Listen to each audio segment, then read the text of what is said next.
Welcome to the royal mechanical fitter channel. সকলকে the royal mechanical fitter চ্যানেলে স্বাগত।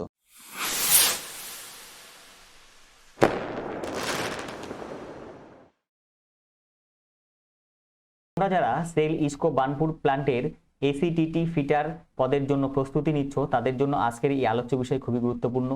প্রত্যেকটা প্রশ্ন খুব গুরুত্বপূর্ণ সহকারে বারবার দেখো এবং উত্তরগুলো মেমোরাইজ করার চেষ্টা করো। এতে তোমাদের পরীক্ষার জন্য খুব সুবিধা হবে। পরীক্ষার হলে তোমরা খুব উপকার হবে। পরীক্ষার হলে তোমাদের খুব উপকারে আসবে এই প্রশ্নগুলো।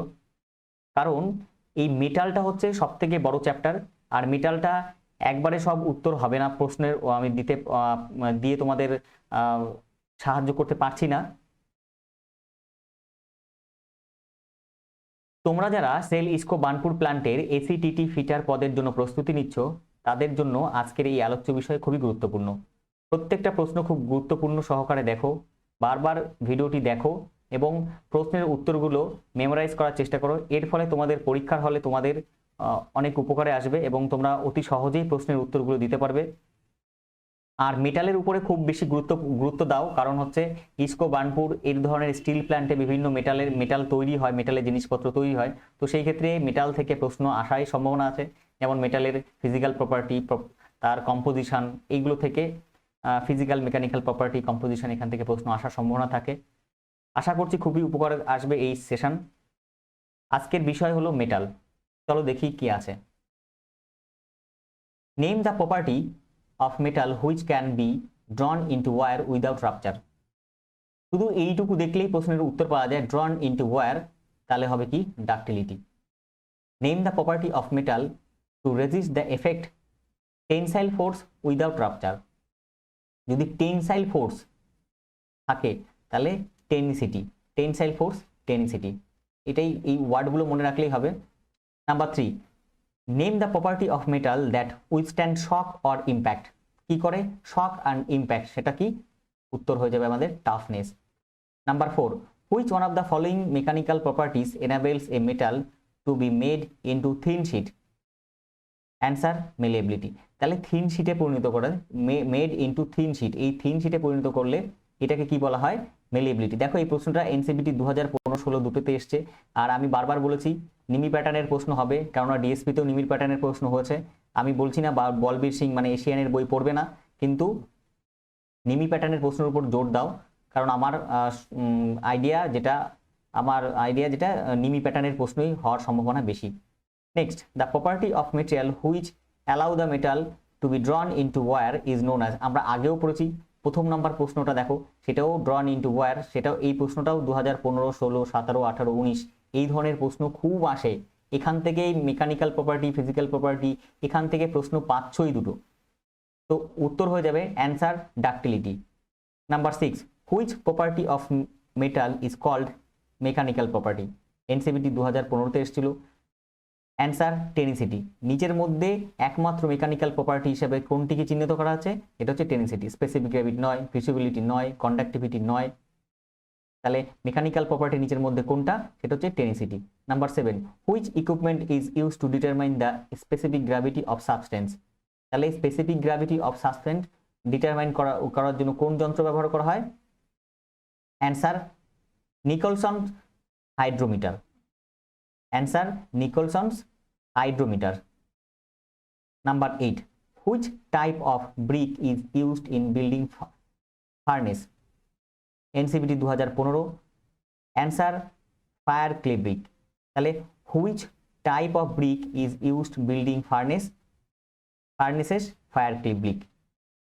Next, number 9, what is the colour of tin. NCVT 2015। Answer silver white. What is the colour of tin? Silver white. এই প্রশ্নটা খুবই গুরুত্বপূর্ণ, এই প্রশ্নটা আসার সম্ভাবনা খুবই আছে, তোমরা ভালো করে এটাকে মেমোরাইজ করো। Number 10, the factor which influences the sudden fatigue while manufacturing pig iron. NCVT 2015-তে এসছে। Answer brittleness. তাহলে যদি sudden fatigue while manufacturing pig iron, সেটা কি? Brittleness. Number 11, gun metal is an alloy of which metal. NCVT 2015, 2017 দুটোতেই এসছে। Copper, tin and zinc. এটার বাংলায় অনেকে টিঙ্কুজি টিঙ্কু জি বা সেট জিন এই দিয়েও মনে রাখতে পারে, এটা tricks. Number 12, which quality of copper can be increased by cold forging or rolling? NCVT 2015-তে এসছে। Answer rigidity. তাহলে কপারের কোনটা ইনক্রিজ, কপারের হুইচ কোয়ালিটি অফ কপার, কোন কোয়ালিটি, কপারের কোন কোয়ালিটিটা ইনক্রিজ বাই মানে বাড়ানো যায় কোল্ড ফোর্জিং আর রোলিং এর মাধ্যমে? Answer rigidity. Number 13, wrought iron is produced in NCVT 2015, 16, 17। Answer puddling furnace. তাহলে রড আয়রন কোথায় তৈরি হয়? পার্ডলিং ফার্নেসে। Number 14, brass is an alloy of NCVT 2016, 17, 18। Answer copper and zinc. আমরা সবাই জানি brass is an alloy of copper and zinc. Number 15, which is the purest form of iron NCVT 2016? Answer wrought iron. Purest form of iron হচ্ছে rod iron. যদি ক্রুডেস্ট form of iron জেনে রাখো, যদি ক্রুডেস্ট form of iron হয় সেই ক্ষেত্রে কিন্তু rod iron নয়, সেই ক্ষেত্রে কিন্তু তোমার পিগ আয়রন হবে, এটা মাথায় রেখো। Next, the product obtain from smelting in blast furnace NCVT 2016-তে এসছে। অ্যান্সার হচ্ছে pig iron. The product obtain from the smelting in the blast furnace কি হয়? Pig iron. Number 17, the carbon content in wrought iron ranges from NCVT 2016-তে এসছে। তাহলে carbon content in wrought iron ranges from এই below, এটা mainly থাকে কত? Below 0.8%। তাহলে এখানে অপশন অনুযায়ী অ্যান্সার হয়ে যাবে 0.02% to 0.03%। Number 18, metal ability to withstand scratching, wear abrasion, penetration property is called? Answer hardness. তাহলে যখনই উইথস্ট্যান্ড স্ক্র্যাচিং, দাগ কাটতে পারছে না, ওয়্যার, ক্ষয়, অ্যাব্রেশন, পেনিট্রেশন, এই প্রপার্টি যেগুলো তখন থাকবে তখন সেটা কি? হার্ডনেস। সেই মেটাল অ্যাবিলিটি, যে মেটালের যে প্রপার্টিটা, সেই প্রপার্টিটা হচ্ছে হার্ডনেস। এটা এনসিবিটি 2016-তে এসছে। বারবার আমি বলছি তোমরা নিমি প্যাটার্নের প্রশ্নগুলো ভালো করে দেখো, কারণ হচ্ছে নিমি প্যাটার্নে ডিএসপিতে প্রশ্ন এসছে, এই স্টিল প্ল্যান্টেও আসার সম্ভাবনা আছে। Next, number 19, pig iron contain percentage of iron? Approx 92% iron, 92%, at least 92% iron থাকে, 92% আয়রন থাকে। তো এখানে অপশন অনুযায়ী অ্যান্সার 90। তাহলে pig iron contains percentage of iron, answer 90। Number 20, property of wrought iron is decided by?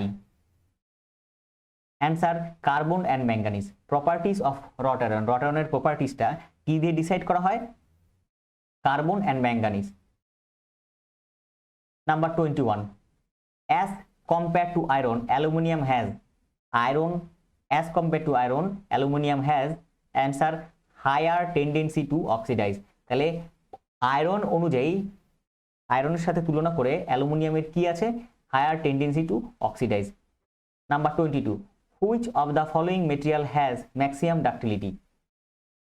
নিচের মধ্যে কোন মেটেরিয়ালটা maximum ductility? Answer mild steel. এটাও 2016-তে এনসিবিটি 2016 প্রশ্নে এসছে। Number 23, the property of metal by which it can be brought back to its original shape after the applied force is released is known as? answer elasticity। কি বলেছে?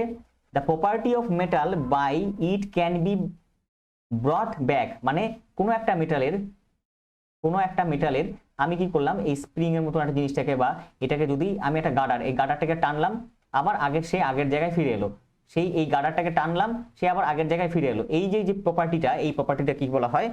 Elasticity.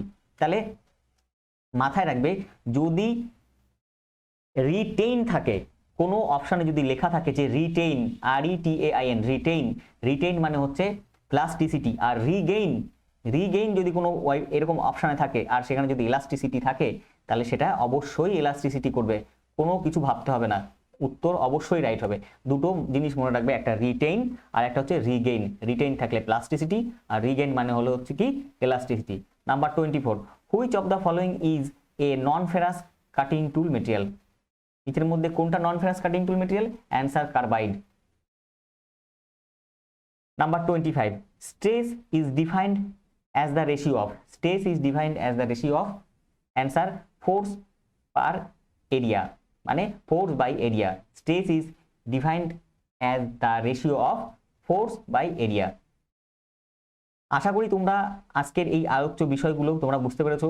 Metal চ্যাপ্টারটা অনেকটা বড়, metal chapter একটা পর্বে হবে না, আরও 2-3টে পর্বে করতে হবে, যাতে তোমাদের ম্যাক্সিমাম প্রশ্ন তোমাদের কমন আসা যায়, এবং যে প্রশ্নগুলো সম্ভাব্য আসার জন্য সেইগুলো আমি চেষ্টা করব তোমাদের সামনে তুলে ধরার, যাতে তোমাদের পরীক্ষার হলে খুবই উপকারে আসে।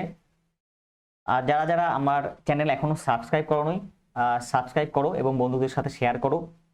আর প্রশ্নগুলো বারবার করে পড়ো, ভিডিওগুলো যত দেখবে তত অডিও ভিজুয়াল ক্লিপের খুব বড় গুরুত্বপূর্ণ ভূমিকা আছে, এটা সাইন্টিফিকভাবে প্রমাণ।